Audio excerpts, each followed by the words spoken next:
Muy buenos días, bienvenidos. Este es un nuevo episodio de No Estoy Solo. Miren cómo arranqué, arranqué tosiendo ya, así no se arranca un programa. Dante Palma es mi nombre, Juanjo Agüero está en la producción, Juana Silva en la operación, la rz.com.ar es la radio. También nos pueden escuchar a través de mi canal de YouTube personal, youtube.com/palmadante. Tenemos también redes sociales, Facebook No Estoy Solo, Instagram No guión bajo, el Instagram no, ese Instagram No Estoy Solo Radio, el Twitter es no guión bajo estoy guión bajo solo. Ahí sí hemos empezado de manera claramente accidentada este 13 de diciembre, estamos llegando al fin de año, vamos a estar hasta el fin de diciembre en vivo entre comillas, porque esto lo solemos grabar un día antes. Seguramente después paremos enero y febrero, paremos también entre comillas porque vamos a seguramente repetir los mejores momentos del año, y después, si todo va bien, si el diablo no mete la cola, podemos decir en marzo un regreso para nada triunfal, pero regreso al fin para iniciar ya formalmente la 10ª temporada de No Estoy Solo, este milagro radial que nos ha tenido aquí y los ha tenido a ustedes del otro lado. Por cierto, lo más importante, tengo un programa potente, con 2 secciones potentes de 20 minutos cada una, un editorial más extenso de lo habitual, una sección de grandes entrevistas un poquito más extensa que lo habitual, así que la presentación tiene que ser más pequeña y no va a haber tiempo ya para agenda cultural. Eso se los puedo agradecer, quizás alguna cosita ahí les menciono que anduve mirando, pero no mucho más. A ver, yo le decía que estoy grabando el viernes, se acaba de presentar, acaba de salir finalmente después de muchos como borradores o filtraciones, lo que sería la reforma laboral. A ver, dado que recién acaba de salir y que seguramente se va a discutir, me parece que no tiene mucho sentido avanzar con especulaciones varias. Entonces digo, dejémoslo para la semana que viene. Obviamente, digamos, hay a ver, lo que apareció no ha sido sorprendente, no solo respecto de las filtraciones, sino de lo que uno imaginaba que va a intentar el gobierno. Está claro, nunca lo ocultaron, ¿no? Y bueno, y por supuesto a su vez también tiene que ver con situaciones que son reales, porque uno puede decir, bueno, o caemos en la de siempre. Yo escuché, la verdad que como declaración me pareció tan inoportuna. Creo que era el titular de ATE, Aguiar, que dijo algo así como, vamos a hacer un paro preventivo. Bueno, no, por favor, ¿no? Uno diría, si cualquier asesor de comunicación, diga cualquier cosa, señor, pero por favor no diga esas cosas, porque naturalmente lo que va a lograr es el rechazo de todo el mundo, ¿no? Esto de paros preventivos verdaderamente es insólito. Pero bueno, más allá de eso, y que sin duda la reforma va a intentar quitarle poder a los sindicatos y también quitarle algunos derechos a los trabajadores, también lo cierto es que hay problemas, y que algunos problemas generalmente, digamos, se hace énfasis en lo que se llama la industria del juicio. Yo escuché un dato ayer, después se lo comentaba a algunos amigos, digo, que no chequeé. Así que entonces yo digo la fuente y que se haga cargo la fuente. Entonces yo simplemente repito la fuente. Escuché en C5N, ahí a una columnista de economía, que el nivel de litigiosidad laboral alcanzaba el 35%. A mí me parece un número descabellado. Pero no lo fui a chequear. Y siento que me parece un número descabellado. Lo insólito es que en la conversación que tenía en ese 5N decían, bueno, no nos parece mucho. ¿Cómo? No, si llega a ser el 35%, esto es una locura. Es una locura. Puede ser que vos, digamos, contrates 10 tipos, tenés una pyme, contratás 10 tipos y sabés que 3,5 de esos tipos te van a hacer un juicio laboral. Claro, o sea, no se puede sostener. Y el argumento que yo escuchaba allí también, bueno, pero si los tuvieran a todos en blanco no habría... No, primero que sabes que no es así, y después, bueno, por supuesto que también tenés el otro problema, que obviamente las cargas patronales son muy grandes. Yo no estoy defendiendo a los empresarios que son unos reverendos hijos de puta en la mayoría de los casos. Pero en otros casos, y también voy a decir, en otra mayoría, sin duda estoy hablando ahora de las pymes, ha aparecido incluso en las últimas semanas como algunos ejemplos de la justicia laboral que son vergonzosos, ¿no? Un tipo que aparece, no importa, aún si tuviera razón, pero decir, bueno, que pide una indemnización de, no sé, de 200 millones de pesos. Y vos decís, bueno, flaco, se funde. Cualquier empresa se funde, cualquier empresa chica se funde con eso. Y a su vez, entonces, para pagarle a ese tipo, tenga o no tenga razón, a veces incluso en algunos casos ni siquiera tiene razón y es un hijo de puta que se está aprovechando con un abogado que es más hijo de puta y termina cerrando una empresa que termina echando a 9 tipos. Entonces, a ver, ahí también hay un problema. Hay un problema que hay que tratar de resolver eso de la mejor manera posible, a ver, sin afectar demasiado los derechos de los trabajadores, pero a su vez también siendo sensatos y diciendo, bueno, si las condiciones que ponemos son muy hostiles para los empresarios, y bueno, entonces nadie te va a contratar. O te vas a contratar en negro, o sea que entonces vas a perder derechos por otro lado. ¿Sí? Esto es que muchas veces se dio en otro tipo de leyes. Y si vos haces una ley donde, vamos a decir, está muy desbalanceada para un lado, y finalmente vas a tener otros problemas cuyas consecuencias van a afectar a aquellos que vos querés privilegiar, digamos, ¿no? Habíamos discutido 1000 veces esto con la ley de alquileres, ¿no? Si vos pones una ley de alquileres que favorece demasiado a los inquilinos, después los propietarios no te ponen los departamentos, con lo cual entonces perjudicas a los inquilinos porque no hay oferta. Bueno, acá sería lo mismo, si vos haces un esquema laboral absolutamente, y a su vez tenés una justicia que falla siempre de manera desproporcionada a favor de los trabajadores, lo que vas a hacer es que entonces va a haber menos trabajo, menos contrataciones o contrataciones en negro. O sea que lo que fomentás es la informalidad, o sea, la desprotección de los trabajadores. Bueno, en el medio, claro, si fuera tan fácil, ¿no? Te lo dice acá un sonso con un micrófono que desde acá parece todo muy fácil. Claro que no es tan simple y que en ese balance, bueno, se gana y se pierde. Están los sindicatos, están los empresarios, están gente buena, está gente mala, gente con buena predisposición, gente que no la tiene, abogados caranchos, abogados buenos, bueno, en fin. Nadie dijo que sea fácil. Pero me parece que, a ver, que está bien que haya una discusión y creo que es sensata la posición de sentarse a negociar y escuchar. Otro caso, primero sentarse a escuchar y después a negociar. Porque así como están las cosas, evidentemente no funciona. Hay un crecimiento de la informalidad, del trabajo, también por supuesto por políticas de este gobierno, está siendo afectado, pero también por situaciones de cómo funciona el trabajo hoy en día, que trascienden este gobierno en particular y sus políticas. Así que bueno, me parece que ahí va a haber mucho para hablar, probablemente durante diciembre, no sé hasta cuándo se van a extender, creo que las extraordinarias, digo, se extienden hasta diciembre, veremos si sale o no sale, y bueno, de eso creo que no hay mucho más para decir. Respecto de la presentación que le decía, la voy a hacer más corta que de costumbre, entonces va a haber un editorial donde hablamos de política actual, como siempre, o de coyuntura, pero tratando de hacer un enfoque filosófico a partir de un fenómeno que, por lo menos una información que se filtró por ahí, no sé si habrán escuchado, anduvo mucho porque vino a hacer una presentación de un show, un pastor evangélico que se llama Dante Gebel, y que hay distintos sectores de la política y de los sindicatos que lo apoyarían como eventual candidato a presidente en 2027. Quizás no sea más que una movida publicitaria, pero lo cierto es que entonces apareció esta cuestión de, ante la crisis de representatividad, volver a el clásico, ya no es nada nuevo, por cierto, bueno, a ver, el famoso, el outsider, el que viene de afuera, pero el que arrastra gente, ¿no? En este caso, insisto, un pastor evangélico.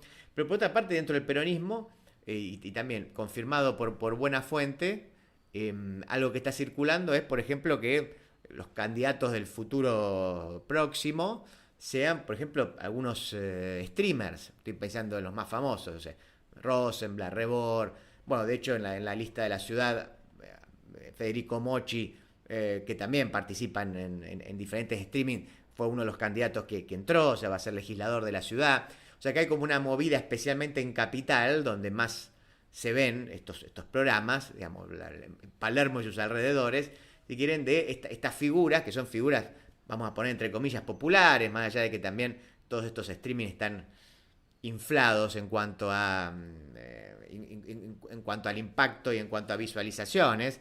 Esto lo sabemos, ¿sí? Lo sabemos. De repente se pagan lo que se llama bots para que, 20.000 personas en vivo mirando esto, y un segundo después hay 10.000. De golpe se cayeron exactamente 10.000.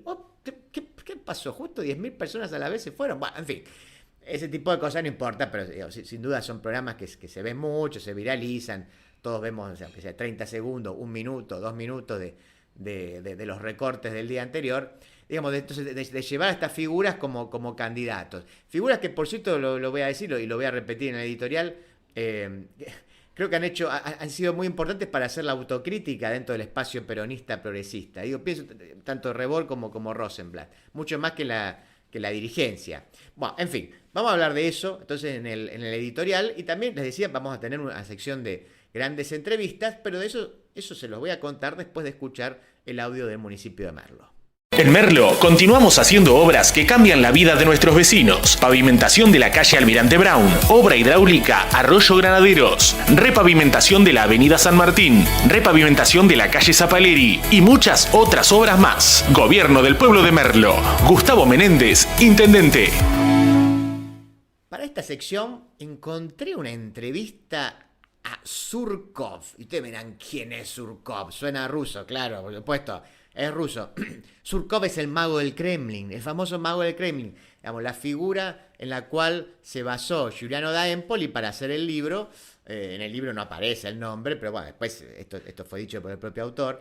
Y es una figura como misteriosa. Es el Rasputín, el Maquiavelo, el que está detrás, el que estaba detrás de Putin. Según él mismo casi, el hacedor de Putin. Ahora es una figura en las sombras de hace algunos años. Una entrevista fabulosa porque desde que Rusia invade Ucrania, él no había hablado. Y en marzo da una entrevista para el Express. La busqué por internet y la encontré. Y se las voy a leer enterita porque creo que vale la pena. No solo habla de Rusia, habla de cómo considera, cómo entiende él a Rusia, la figura de Trump, la figura de Occidente, un imperio del norte contra el sur, hasta dónde se extendería Rusia, la idea de la extensión justamente existencial de Rusia. No se la pierdan, no se pierdan a Surkov, que es un tipo muy, muy interesante. No quiero perder más tiempo, escuchamos el audio del municipio de José Cepaz y nos metemos de lleno en el editorial de hoy, ¿no? Rebord, Rosenblatt y Dante Presidente. La ciudad de José Cepaz estuvo presente en el tercer foro de ciudades del aprendizaje de Latinoamérica en México y en un encuentro de alto nivel en República Dominicana, donde fue la única ciudad latinoamericana en participar. José Cepaz, Ciudad del Aprendizaje de UNESCO. Tributo por seguridad e higiene, vencimiento 30 de diciembre.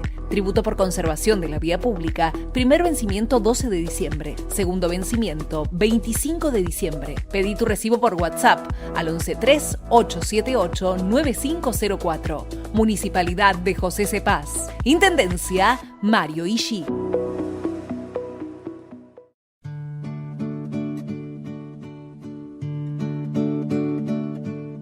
Rebord, Rosenblatt y Dante Presidente.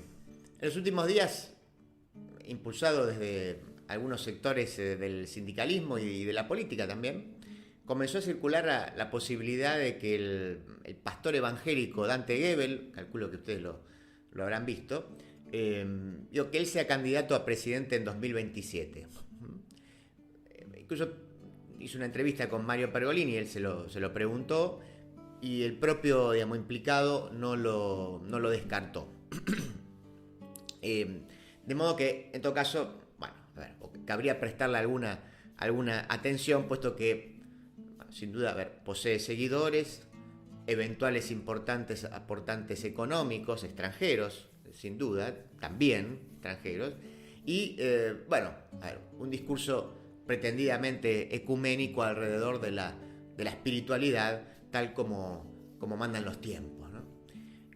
A propósito, dado que la imaginación no abunda, tampoco debería extrañar que se tratara de algún sueño trasnochado o de alguna fantasía, a partir de que el evento del pastor, que vino a presentar de hace tiempo también, que sale en gira con ese nombre, se llama Presidente, ¿no? Haciendo un juego de palabras con su nombre, Presidente, y que allí, bueno, por lo menos ustedes lo pueden ver en la cartelería, él aparece con la banda presidencial, ¿no? Como si fuera justamente un presidente. Bueno, en todo caso, el tiempo dirá, parece prematuro. Pero también hace algún tiempo circuló Y la verdad que casi podría decir que gracias a alguna fuente confiable puedo decir que efectivamente es así. Y de hecho, bueno, hay algunos datos que lo confirman también, incluso. El peronismo de la ciudad, de la mano de Juan Manuel Olmos, su histórico armador, está detrás de una suerte de, vamos a ponerle un nombre, así como un proyecto streaming, un proyecto streamer, ¿cree?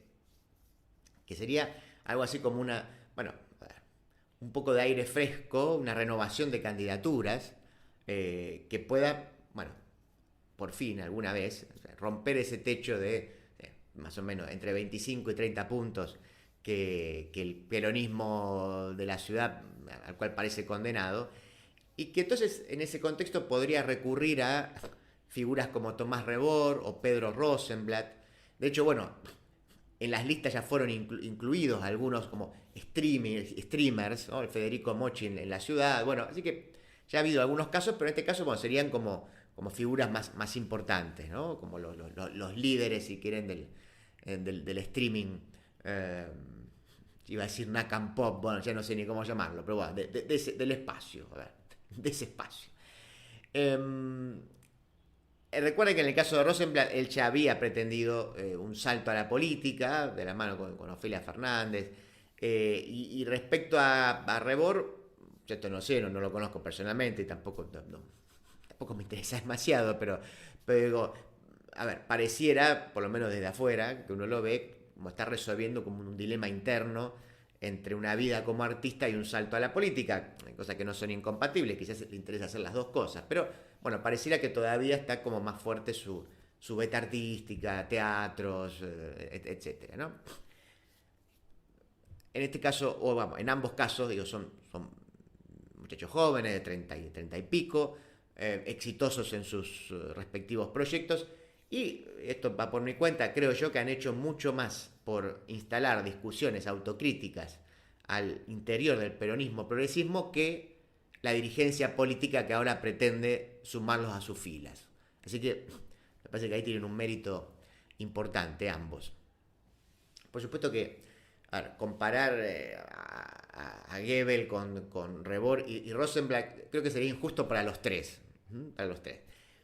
Pero los menciono porque pareciera que desde diferentes aspectos ideológicos, por eso los puse, se renueva, digo se renueva porque ya es un clásico de las últimas décadas, esta tentación de, digamos, apelar a figuras extrapartidarias, famosos, o ahora llamarán influencers, como solución a la crisis de representatividad. Es un clásico, ¿no? Cuando no tengo a quién poner, ¿no? Y como ya los propios partidos no generan sus dirigentes, hay que ir a buscarlos afuera a tipos, no lo digo por ellos en particular, pero que en principio su único, por lo tanto, saquen el único, su mérito es ser conocidos. Y a ver, y sobre este punto vale una aclaración también. Rebord y Rosenblatt tienen formación política por encima de la media, diría yo, y te diría incluso por encima de la mayoría de los dirigentes políticos, ¿no? Sin embargo, no se está pensando en ellos por esa razón, ¿no? Sino por su éxito en redes y por su visibilidad. En este caso no es culpa de ellos, entonces que se piense en ellos por eso, ¿no? Pero la razón por la que se los elige es por méritos que no tienen que ver estrictamente con su eventual proyecto o mirada acerca de la política. Lo que me parece a mí, claro, me puedo equivocar. Con todo, creo que para apoyar mi punto de vista, una demostración es que con ellos, es que son ellos, pero también podría ser cualquiera. Veamos si no el caso de Lali Espósito, que también circunstancialmente, o quizás no, quizás para toda la vida, digo, que no se me enojen, pero digo, bueno, en este momento es la pareja de Pedro Rosenblatt, o Pedro Rosenblatt la pareja de Lali Espósito, como ustedes quieran ponerlo.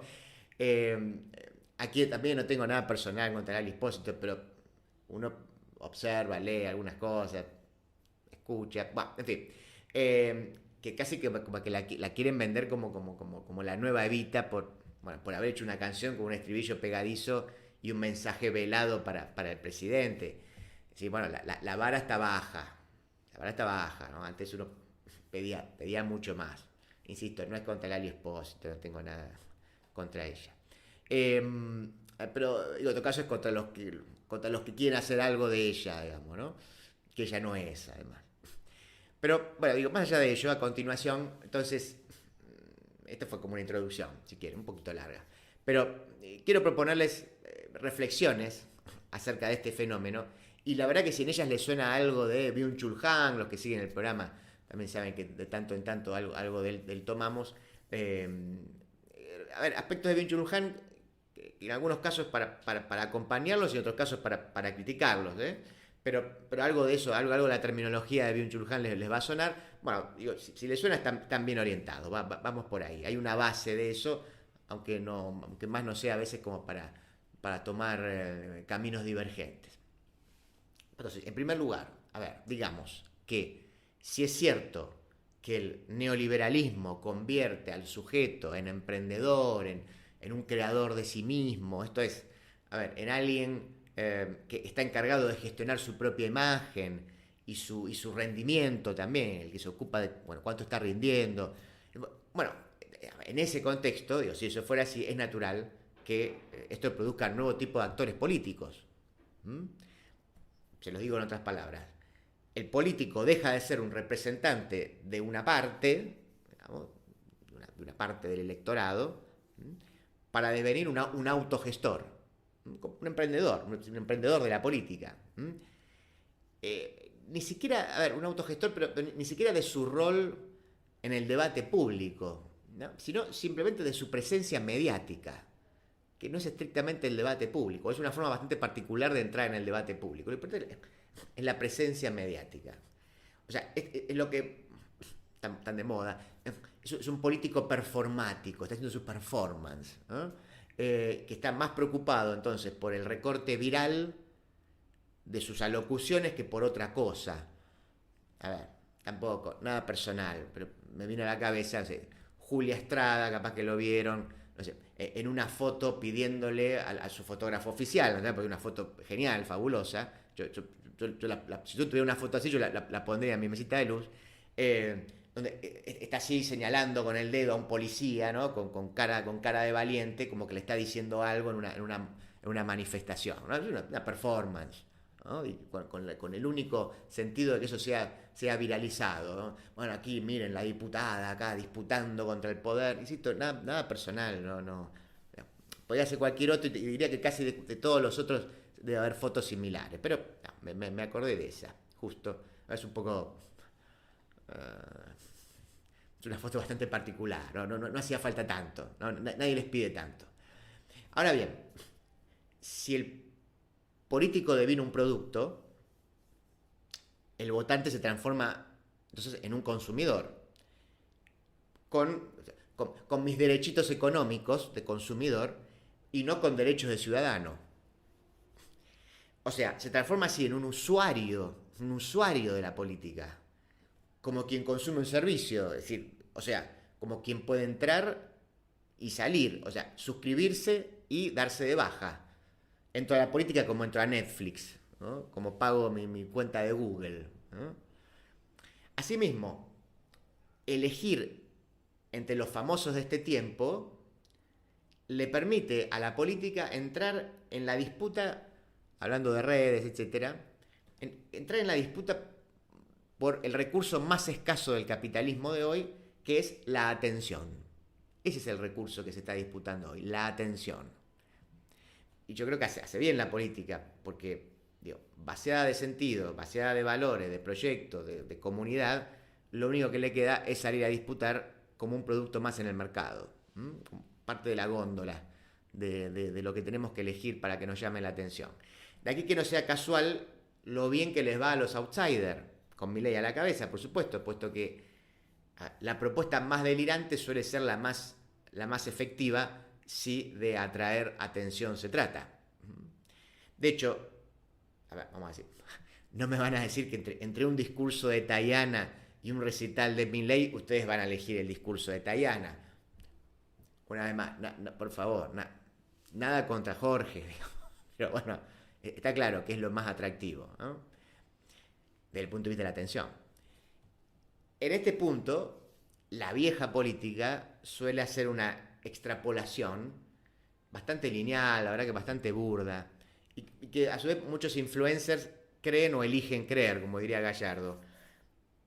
Muchos likes son muchos votos. Muchos seguidores son base electoral. Y a su vez, la cantidad de visualizaciones y repeticiones son capital político. Y no es así, muchachos. No es así.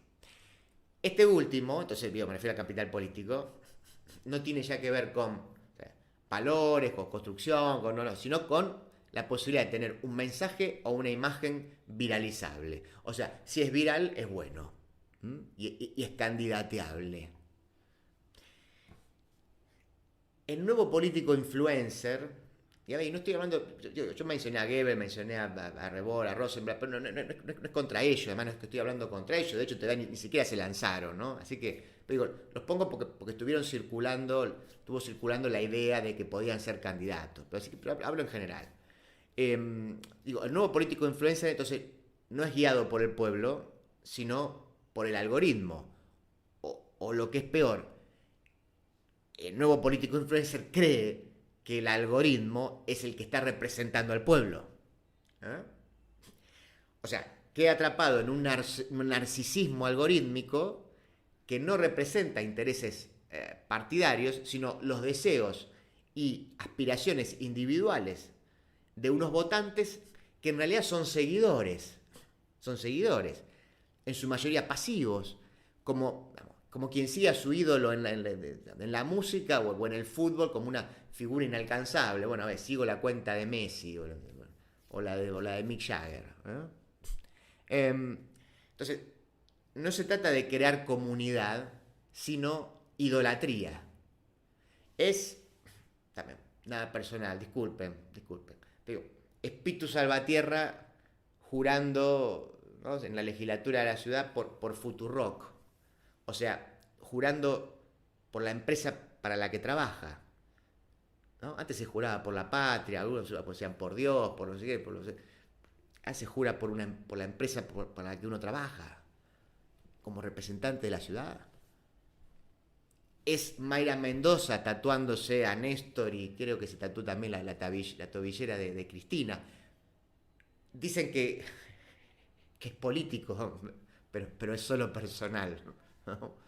Bueno, y sobre todo no hay tiempo.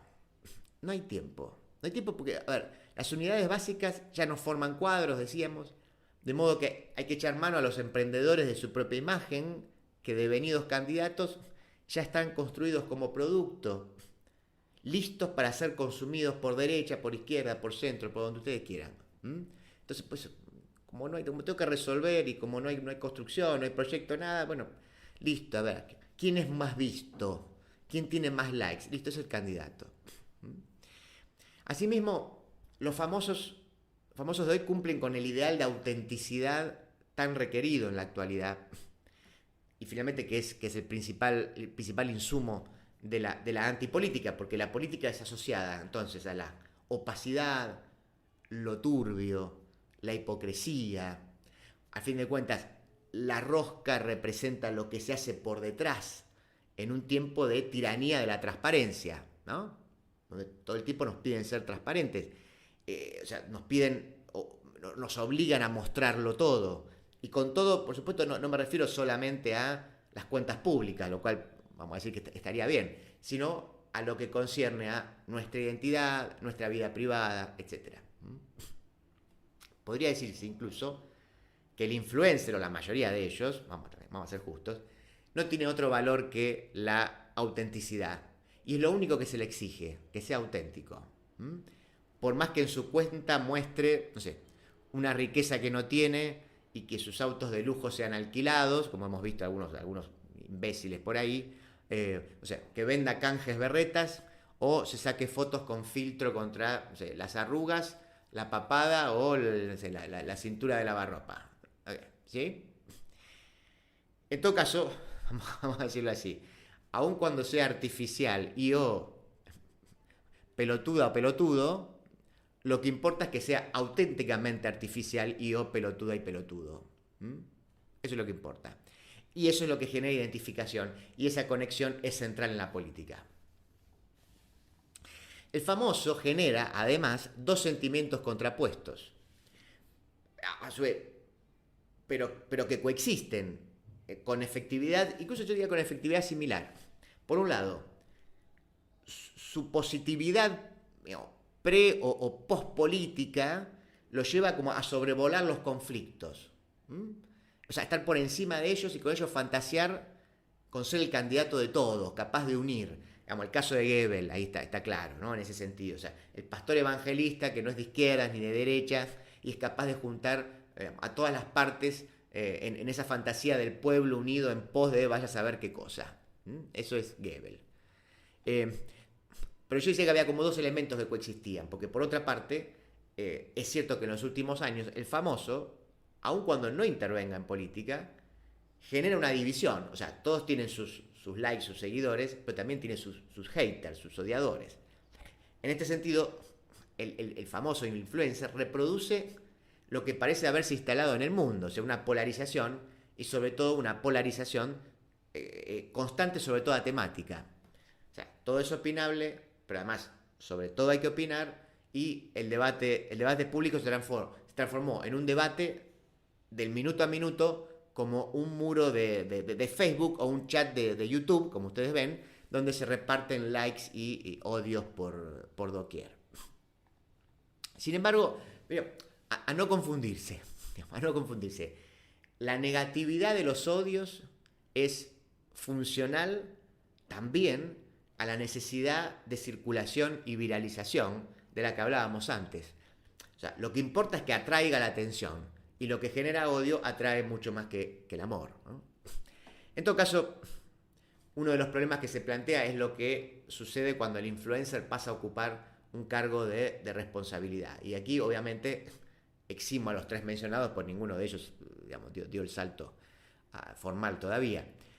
Es que, a ver, no se puede gobernar bajo la lógica de los likes y la dopamina, como lo hacen muchos de nuestros actuales dirigentes que testean sus iniciativas en Twitter y estudian guiones para que el asesor pagado con nuestros impuestos haga el recorte viral de 30 segundos y nuestro candidato aparezca ahí siempre diciéndole la cosa precisa y ganándole la discusión al malo, ¿no?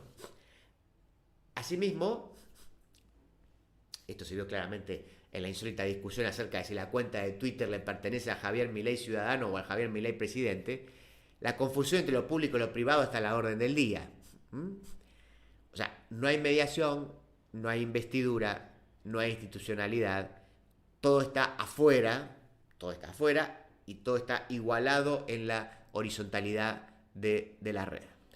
Para finalizar, no hacerlo tan largo, digamos que si la política del futuro va a ser la política que reproduzca la lógica de los influencers y el único valor será cuán conocido es el sujeto en cuestión, no debería llamar la atención que la política se reduzca a la autenticidad del yo que gobierna por sobre cualquier proyecto político, ¿no? O sea, en Milei esto es claro. El gobierno de Milei es Milei. El mileísmo es Milei. Allí no hay proyecto, o en todo caso, más que proyecto, yo diría, hay una misión personal en clave muchas veces de delirio místico que empieza y termina en Milei. Y no debería sorprendernos porque no es el único, simplemente sobresale porque es el que llegó, pero no es el único. Delirantes místicos hay en todas las fuerzas, ¿eh? Así que, a ver, visible, autoconstituido, performático, expuesto, auténtico, preocupado por la atención antes que por la deliberación. El candidato influencer, aun cuando pueda tener buenas intenciones e incluso una sólida formación, queda preso de una lógica que lo excede y que, desde mi punto de vista al menos, lo aleja indefectiblemente de cualquier proyecto político colectivo. El municipio construye nuevos clubes en la ciudad, complejos deportivos con salones, vestuarios y canchas. Ya construimos en Cambaceres, Defensores de Punta Lara, Progreso, Gutiérrez y Nacional Evita y estamos terminando el Club Belgrano. Más inclusión en los barrios con la presencia del Estado. Municipalidad de Ensenada. Gestión Mario Seco. De la tierra del buen vino nace Finca El Recuerdo. Una propuesta elegante, semidulce y amable, con la identidad del Malbec argentino. Finca El Recuerdo. Desde Mendoza, dándole identidad a tu mesa. Granja Las Delicias de Marta. Pollos, patos, conejos, pavitas, pollos grandes criados a maíz. Todos realmente de granja. Encontranos en Rivadavia 8351, puesto 85, Mercado Vélez Arfield. Pedidos al 4671-7079. Ahora también aceptamos tarjetas de crédito. Lo de Lalo, asador criollo, carne de gran calidad, en un espacio cálido y acogedor. Reservas al 4701-5993, www.lodelalo.com.ar, Avenida Congreso 2011, esquina O'Higgins. Buenos Aires, todo conectado. Ahora moverte en la ciudad de Buenos Aires es mucho más simple. En el subte y en los colectivos podés pagar con tu celular, con QR, con tarjetas de débito y crédito. Sin vueltas, sin perder tiempo, siempre conectado. Conoce más en buenosaires.gov.ar/movilidad. Buenos Aires Ciudad. Berazategui celebra sin pirotecnia. Está prohibido su uso y comercialización. En caso de urgencia y para denunciar la venta ilegal, podés llamar todos los días durante las 24 horas al 0800-999-2525 o 0247. Hagamos que estas fiestas sean felices para todos. Más info en berazategui.gov.ar. Berazategui, corazón de zona sur. Berazategui Municipalidad. No estoy solo. Con Dante Palma, especialista en hacer programas de radio con y sin dinero. Mientras líderes, intelectuales y artistas transformaban el mundo, alguien les preguntó ¿por qué lo hacían? En No Estoy Solo, presentamos grandes entrevistas. Gandhi, Marx, Kennedy, Dalí y muchos más, dialogando con un periodista, para que nosotros podamos dialogar con la historia.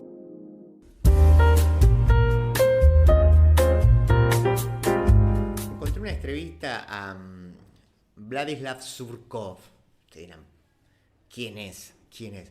Bueno, es ni más ni menos que el conocido como el mago del Kremlin, a partir de la famosa novela de Giuliano da Empoli, que ustedes saben se basó, obviamente no aparece con el nombre propio en la novela, pero después reconocido por el propio autor. Bueno, está basada en el que podríamos denominar como para darle un título periodístico, probablemente falso, claro, pero el arquitecto de Putin, digamos, como la cabeza, el asesor que estuvo detrás de Putin y que de repente hace un par de años misteriosamente fue alejado, desapareció entre comillas, ¿no? Esto hay que aclararlo, ¿no? Siempre, sí, pero bueno, se mantuvo en las sombras. Hace unos meses, en marzo, estoy chequeando acá, sí, el 19 de marzo de 2025, el Express publica una entrevista después de mucho tiempo. De hecho, desde que comenzó la guerra con Ucrania, Surkov no habló más, hasta este momento. Y dice un montón de cosas interesantes sobre geopolítica, sobre Rusia, sobre Occidente. Así que, no se pierdan esta entrevista que le hizo el Express a Surkov, al mago del Kremlin. Tiene una bajada, yo les voy a leer acá, enteras se las leo, porque está más o menos accesible a los tiempos de la radio. Dice, desde el inicio de la invasión rusa de Ucrania nunca ha concedido una entrevista, ¿no? Dice, tampoco ha hecho el más mínimo comentario público sobre esta guerra que asola el corazón de Europa. Dice, Vladislav Surkov, posiblemente la figura más misteriosa de Rusia, ha permanecido en silencio. Bueno, acá entonces hace una presentación de lo que les mencionaba de Da Empoli, etc. Dice, nadie sabe qué está haciendo Surkov hoy, y en la entrevista que nos concedió evitó la pregunta. Así que, bueno, como para seguir con el misterio. Y después, por supuesto, estas cosas de algunos medios occidentales que tienen tanto miedo, explican por qué entrevistamos a este señor, ¿viste? Hay que explicar. En algunos casos tienen que explicar por qué y en otros no, eso sería curioso, ¿no? Pero bueno, a ver, ¿por qué entrevistar a Surkov, quien representa la antítesis exacta de nuestro ideal democrático? Miren la pregunta que se hacen los muchachos.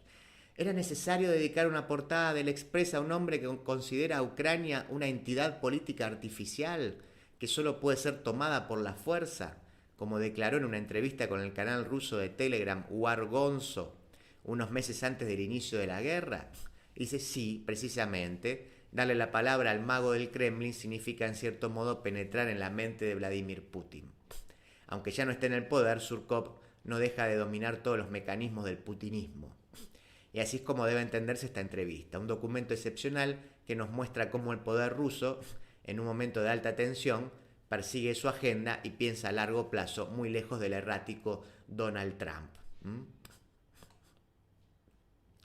Dice, dice, hay décadas en las que no ocurre nada y semanas en las que ocurren décadas, como dijo Lenin. ¿Es este el caso en Europa hoy? Surkov dice, sí, en las últimas semanas, insisto, esto es marzo del 25, Estados Unidos ha desatado una tormenta verbal contra Europa, pero por el momento solo son provocaciones y palabrería. Lo principal está por venir. Washington está saliendo del estancamiento, aún tienen que pasar por la perestroika, reconstrucción, la glasnost, transparencia y una nueva mentalidad. La perestroika soviética provocó el colapso del bloque del Este. ¿Se derrumbarán la OTAN y la Unión Europea tras la perestroika estadounidense?, se pregunta Surkov. La pregunta sigue en pie, dependerá de ustedes decidirlo, dice. Las negociaciones en Riad el 18 de febrero tuvieron un buen comienzo para los rusos, interviene ahí el Express. ¿Qué resultado podría considerarse una victoria para Moscú? El aplastamiento militar y diplomático de Ucrania, la división de este cuasi estado artificial en sus fragmentos naturales. Puede haber maniobras, ralentizaciones y pausas en el camino, pero este objetivo se logrará. ¿Han cambiado los objetivos de Rusia en Ucrania desde el 24 de febrero del 22? Sus objetivos estratégicos no han cambiado, pero sus objetivos tácticos se han adaptado a medida que se ha implementado la estrategia. Usted dijo, para Rusia la expansión permanente no es una idea más, es la condición existencial de nuestra existencia histórica. Eso es una cita. ¿Cuáles considera usted que son las fronteras de Rusia? Construir una ideología oficial basada en el concepto del mundo ruso, dice Surkov, que ya existía en círculos filosóficos. El mundo ruso no tiene fronteras. El mundo ruso está donde quiera que haya influencia rusa, de una forma u otra, cultural, informativa, militar, económica, ideológica o humanitaria. En otras palabras, está en todas partes. El alcance de nuestra influencia varía mucho de una región a otra, pero nunca es nulo. Así que nos expandiremos en todas direcciones, hasta donde Dios quiera y tan fuertes como seamos. Lo importante es no dejarse llevar ni asumir una parte demasiado grande. Bueno, dice el periodista, esta interpretación deja poco espacio para la subjetividad de las personas. Y si no quieren formar parte de este mundo ruso, ¿se puede vincular a la gente a él por la fuerza y sobre todo por qué? Surkov dice, no veo en mi respuesta anterior la menor negación de la subjetividad de los pueblos. Es Europa la que ha ignorado la subjetividad del pueblo ucraniano al apoyar 2 golpes de Estado en Kiev. En 2014, por ejemplo, más de la mitad de los ucranianos hablaban ruso a diario, tanto en el trabajo como en casa. Menos de la mitad apoyaba la integración en la Unión Europea y aún menos deseaba unirse a la OTAN. Contra la voluntad del pueblo ucraniano, o en cualquier caso contra la voluntad de la mayoría, Occidente intenta someter a Ucrania sin que nadie entienda realmente por qué. Incluso mientras hablamos están utilizando armas europeas, algunas de ellas francesas, contra mi país para apoyar al régimen títere de Kiev, que no se basa en la mayoría del pueblo ucraniano, sino en su minoría antirrusa y prooccidental.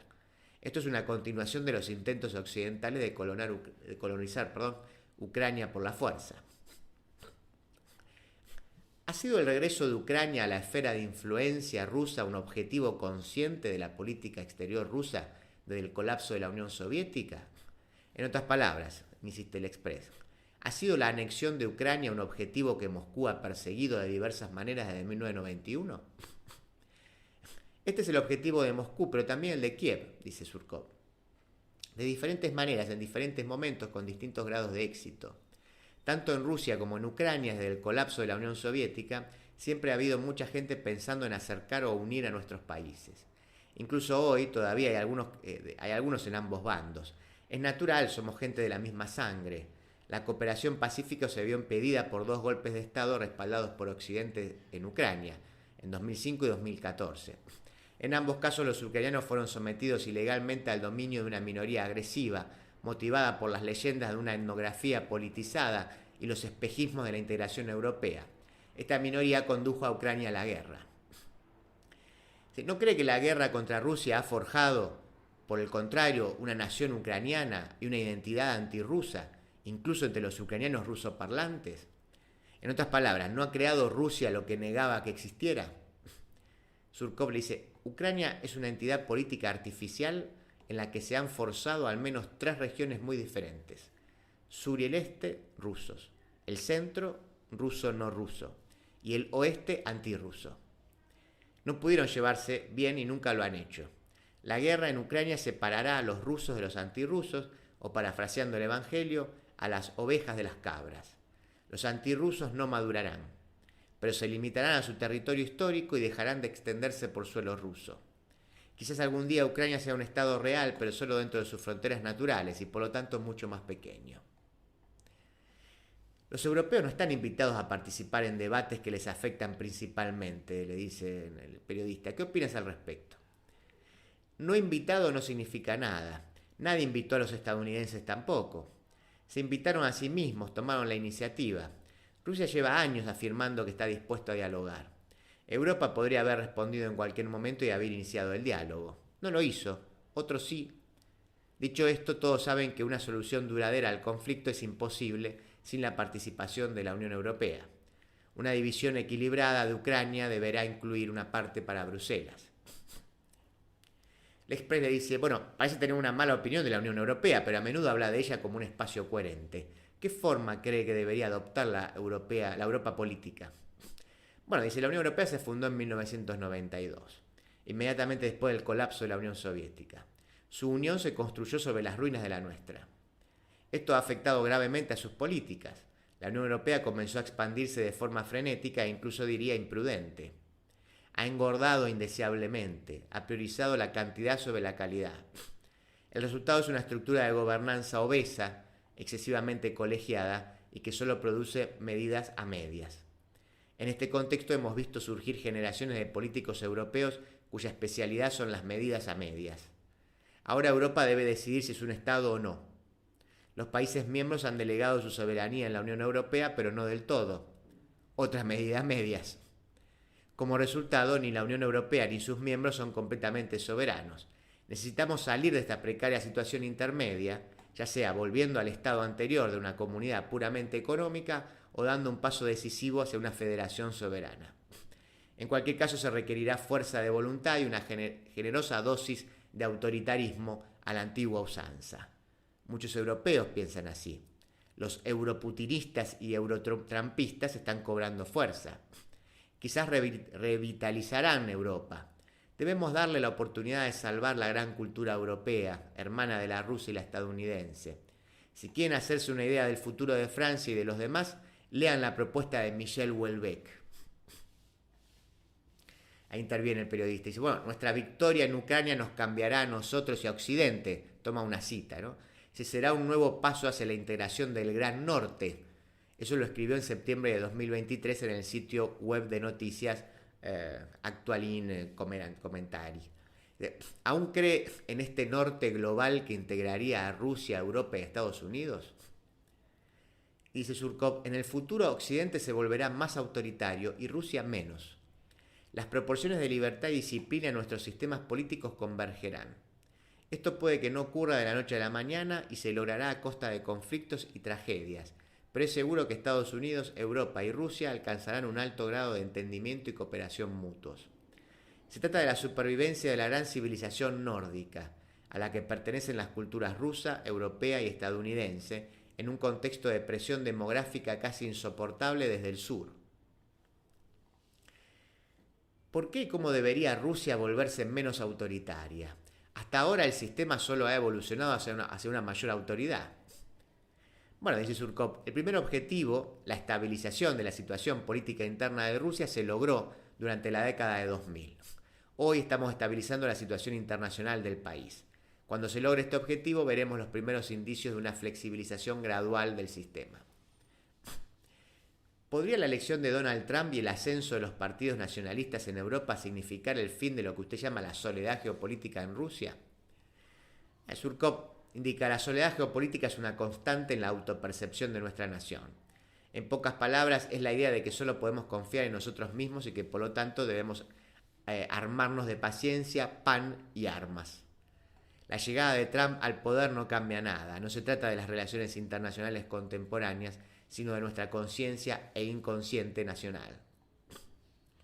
¿Y qué papel desempeñaría China y la alianza ruso-china en este proyecto de norte global? Bueno, dice, la base de la doctrina geopolítica china es la diversidad, la coexistencia y la cooperación entre diferentes civilizaciones. Este es un modelo muy bien concebido y atractivo para el orden mundial. La gran civilización china coexistirá y cooperará con la gran civilización nórdica. La alianza entre China y Rusia forma parte de esta colaboración intercivilizatoria. Usted inventó el putinismo, le dice el Express. ¿Lo ha adaptado Trump a Estados Unidos? Cuando Trump fue elegido por primera vez, varios medios estadounidenses muy importantes publicaron artículos que afirmaban que sus equipos habían utilizado mis métodos de propaganda y algunas de mis ideas políticas. No sé si esto es cierto, una verdad a medias o una posverdad. En aquel momento el presidente de Estados Unidos declaró públicamente, dice, y lo cito, el futuro no pertenece a los globalistas sino a los patriotas. Otra cita, dice, el mundo libre debe abrazar sus raíces nacionales que son irreemplazables. Si quieres democracia, aférrate a tu soberanía. En resumen, estos son los principios de la democracia soberana tal como los formulé a principios de la década de 2000 y que se han convertido en la base conceptual del putinismo. ¿Casualidad? ¿Quién sabe? Sea como sea, está claro que ideológicamente Trump está más cerca de Putin que de Macron. Esto dice Surkov. ¿Está usted de acuerdo con el primer ministro húngaro Viktor Orbán en que la democracia liberal está obsoleta? Surkov dice, respecto a las particularidades culturales de todas las personas, respeto, dice, las particularidades culturales de todas las personas, incluso cuando me parecen incongruentes. Si la democracia liberal es una peculiaridad de la cultura política de un país o grupo de países, es su absoluto derecho. De igual manera, si la democracia liberal no sigue a Rusia, es nuestro derecho. El liberalismo y la democracia liberal no están obsoletos. Lo que le sucede actualmente es simplemente una crisis. No están muriendo. Pero la idea de que son universales e intrínsecamente superiores a otro sistema es así que ha muerto. ¿Puede Estados Unidos de Trump convertirse en aliado de Rusia? Trump no me parece alguien que quiera ser aliados. Pero el sistema de democracia con arquetipo monárquico, le pregunta al Express, que usted ha inventado, ¿no es vulnerable porque depende de un solo hombre? No existe un sistema político ideal, responde Surkov. Cada modelo tiene sus vulnerabilidades. Nuestro modelo, como todos los demás, tiene sus propios riesgos y códigos de autodestrucción. Es simplemente el modelo más eficaz para nuestro país. Me llevó 10 años construirlo y analizarlo, y funciona. Necesitamos un zar. Los periodos sin zar siempre terminan en desastre para nosotros. La multipolaridad es buena para la política exterior, no para la política interior. ¿Por qué crees que los periodos sin zar siempre acaban en desastre para Rusia? Porque Rusia no puede prescindir de un... ¿Por qué Rusia no puede prescindir de un zar? Bueno, se podría dar cientos de miles de respuestas diferentes a esta pregunta. Le daré la más corta. No lo sé. ¿Es la Rusia de hoy la Rusia que imaginabas en 1999? Sí, 99,9%. Además del autoritarismo político, el sistema ruso ha añadido una dimensión conservadora e incluso reaccionaria. El papel de la Iglesia, las leyes sobre la orientación sexual no tradicional, etc. ¿Considera usted el conservadurismo como un medio para movilizar la política rusa? Todos los cambios en nuestro sistema político desde 1999 siempre se han basado en ideas conservadoras y relativamente tradicionalistas. Yo hablaba entonces de la matriz mental, los arquetipos de nuestra conciencia nacional, que no pueden ignorarse.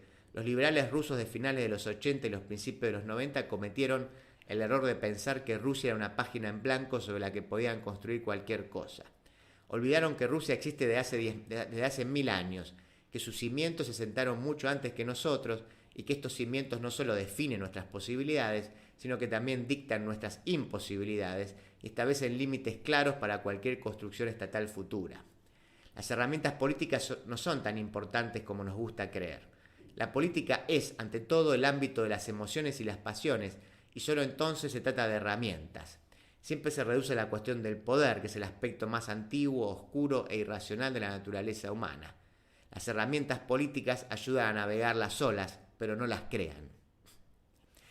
¿Cuál es su respuesta a la pregunta planteada por el escritor ruso Siamatine? Dice, ¿es mejor tener felicidad sin libertad o libertad sin felicidad? Plantear la pregunta en estos términos no me deja otra opción, dice Surkov. Jean-Paul Sartre dijo, el hombre está condenado a ser libre. Condenado. Así que elijo la libertad, con o sin felicidad. ¿Pero qué libertad puede existir sin libertad política? Para mí la libertad no tiene absolutamente nada que ver con la política. Para mí un director de cine que en una democracia liberal no se atreve a contratar a un gran actor porque ha sido cancelado por denuncias difamatorias es un esclavo. Para mí un hombre blanco que se arrodilla ante un hombre negro porque un hombre blanco alguna vez lastimó a un hombre negro es un esclavo. Para mí un director de empresa que recluta a alguien para un puesto de responsabilidad, no porque sea el mejor, sino porque es transgénero, es un esclavo. Sin embargo, todos estos esclavos tienen, al menos en teoría, todas sus libertades políticas. ¿En qué actividades ha participado desde que dejó el Kremlin? Vivo mi vida privada, de la que nunca hablo en público.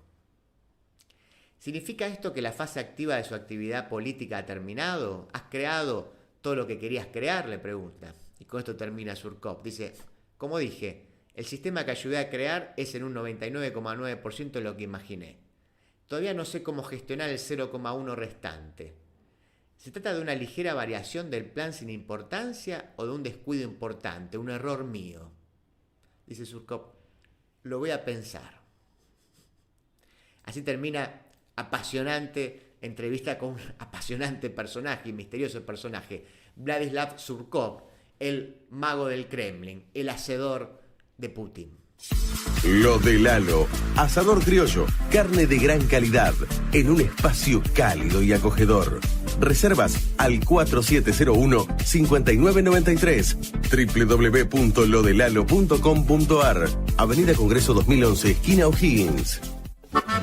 Toma yerba mate Titraijú, la yerba generosa, elaborada en barbacoa, 100% natural, libre de agrotóxicos y apta para celíacos. Además, tomando yerba mate Titraijú, ayudas a las familias yerbateras de Oberá, aportando al logro de la soberanía alimentaria. Hace tu pedido a los teléfonos 15 64 51 68 69 y 011 2007 86 88. La ciudad de José Cepaz estuvo presente en el tercer foro de ciudades del aprendizaje de Latinoamérica en México y en un encuentro de alto nivel en República Dominicana, donde fue la única ciudad latinoamericana en participar. José Cepaz, ciudad del aprendizaje de UNESCO. Tributo por seguridad e higiene, vencimiento 30 de diciembre. Tributo por conservación de la vía pública, primer vencimiento 12 de diciembre. Segundo vencimiento 25 de diciembre. Pedí tu recibo por WhatsApp al 113-878-9504. Municipalidad de José Cepaz. Intendencia Mario Ishii. Buenos Aires, todo conectado. Ahora moverte en la ciudad de Buenos Aires es mucho más simple. En el subte y en los colectivos podés pagar con tu celular, con QR, con tarjetas de débito y crédito. Sin vueltas, sin perder tiempo, siempre conectado. Conoce más en buenosaires.gov.ar/movilidad. Buenos Aires Ciudad. De la tierra del buen vino nace Finca El Recuerdo. Una propuesta elegante, semidulce y amable, con la identidad del Malbec argentino. Finca El Recuerdo. Desde Mendoza, dándole identidad a tu mesa. Y ahora sí, entonces llegamos al final de este programa. Les decía que no iba a tener mucho tiempo, simplemente recordarles que pueden volver a escuchar esta emisión en mi canal personal, youtube.com/palmadante. Ahí también van a encontrar los archivos de los últimos, por lo menos 2 años. Ahí, a su vez, en otras plataformas como iVoox o en Spotify ya no. En iVoox van a encontrar incluso programas de hace 4, 5, 6 años, sin duda también con las diferentes secciones. Pero bueno, para los últimos 2 años, ingresen directamente en mi canal. Ahí se pueden suscribir gratuitamente. Hemos llegado esta semana a 2.000 suscriptores, finalmente. Pero tenemos que ser muchos más, así que los invito a suscribirse si no lo hicieron. Y si ponen ahí, aprietan el botón de suscripción, tocan la campanita que les va a avisar entonces cada vez que subimos algún video nuevo.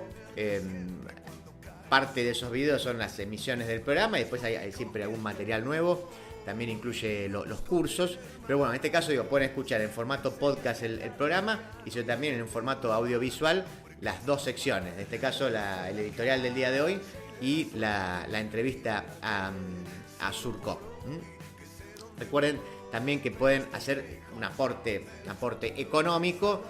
Fíjense que debajo de cada video, que hay unos más de 300, van a encontrar un link, por ejemplo, para hacer un pago único. No sé, quieren poner 5.000 pesos, pueden hacerlo y ya está, de una sola vez. Y listo. O también pueden hacer suscripciones mensuales desde 2.000 pesos, las cuales se pueden borrar cuando quieran, no es que quedan atados de por vida a mí. No. Así que eso, hay mucha gente que lo hace así. En las suscripciones más altas, las de 5.000 y 10.000 pesos, incluyen contenido exclusivo, acceso a los cursos. A propósito de eso, recuerden también que hay 4 cursos disponibles, el último sobre Maquiavelo, Platón y Giuliano da Empoli, pero después también está el de redes sociales y Borges, el de Orwell o el de la nueva derecha de Milei. Para cualquiera de esos casos, escríbanme a danteblog@gmail. Danteblog se escribe Dante B larga L-O-G, danteblog@gmail. Ahí les cuento de qué va cada curso, si quieren, más específicamente, cómo se escriben, cuáles son los costos. Por cierto, hay mucha gente que se engancha o que a veces dice, Dante, quiero el curso ese de Borges que habíamos... Ok, dale, perfecto, ahí está disponible, están disponibles los 4. No tengo mucho tiempo, así que escuchemos juntos el audio del municipio de Berazategui. No estoy solo. 9ª temporada. Ampliación del campo de batalla. Berazategui celebra sin pirotecnia. Está prohibido su uso y comercialización. En caso de urgencia y para denunciar la venta ilegal, podés llamar todos los días durante las 24 horas al 0800-999-2525 o 0247. Hagamos que estas fiestas sean felices para todos. Más info en berazategui.gov.ar. Berazategui, corazón de zona sur. Berazategui Municipalidad. Ahora sí. Entonces, señor Juanjo Agüero estuvo en la producción, Juana Silva en la operación, la RZ ha sido la radio. Mi nombre es Dante Palma. Hasta el próximo sábado, aquí, en No Estoy Solo.